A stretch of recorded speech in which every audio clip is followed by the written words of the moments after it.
लोगों को पता भी नहीं चला और उनके साथ इको फ्रेंडली के नाम पर बहुत बड़ा स्कैम हो गया। मैं बात कर रहा हूँ ब्लू स्मार्ट कार्स की। दिल्ली एनसीआर में blue smart cars electric cab revolution लेकर आई, क्योंकि मार्केट में कोई और बड़ा कॉम्पिटिटर नहीं था, तो उनको लगा कि हम पूरी मार्केट को कैप्चर कर लेंगे। अब इसमें इनका एक बहुत बड़ा प्रॉमिस था, जिसमें इन्होंने ये बोला कि हम लोग जीरो एमिशन और नो सर्ज प्राइसिंग आपको प्रोवाइड कराएंगे। सबको लगा कि भाई फ्यूचर आ गया, बट अंदर ही अंदर कुछ और ही चल रहा था। धीरे धीरे ड्राइवर्स ने इनकी रियलिटी को एक्सपोज करना स्टार्ट किया। ड्राइवर्स ने बताया कि अगर रोज के टारगेट्स प्रोवाइड ना करो तो कंपनी हमारे ऊपर पेनल्टी लगा देती है, और 12 से 14 घंटे काम करने के बाद भी इनकी कोई फिक्स इनकम नहीं थी। कंपनी की रेंटल पॉलिसी होने के बावजूद भी कंपनी लोगों से कमीशन चार्ज करती थी। तो लोगों को लगा कि ये क्या सिस्टम है भाई।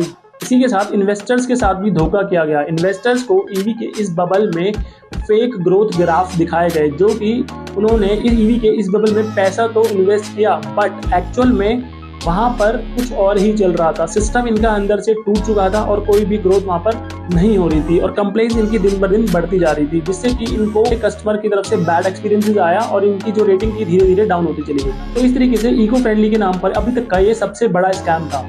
तो आपको क्या लगता है कि ब्लू स्मार्ट सच में एक फेल्ड स्टार्टअप था? Comment down your experience and I will see you in the next video. Till the time you chase your dreams.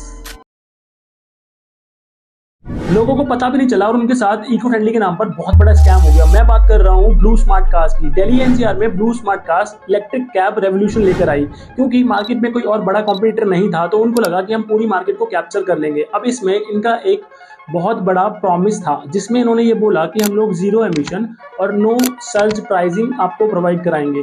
सबको लगा कि भाई फ्यूचर आ गया, बट अंदर ही अंदर कुछ और ही चल रहा था। धीरे धीरे ड्राइवर्स ने इनकी रियलिटी को एक्सपोज करना स्टार्ट किया। ड्राइवर्स ने बताया कि अगर रोज के टारगेट्स प्रोवाइड ना करो तो कंपनी हमारे ऊपर पेनल्टी लगा देती है, और 12 से 14 घंटे काम करने के बाद भी इनकी कोई फिक्स इनकम नहीं थी।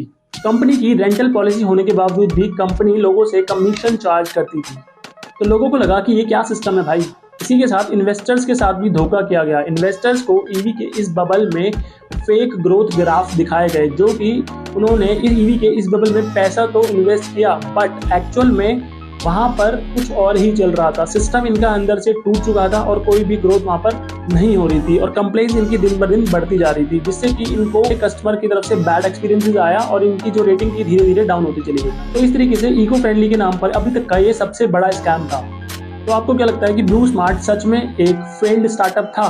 Comment down your experience and I will see you in the next video. Till the time you chase your dreams.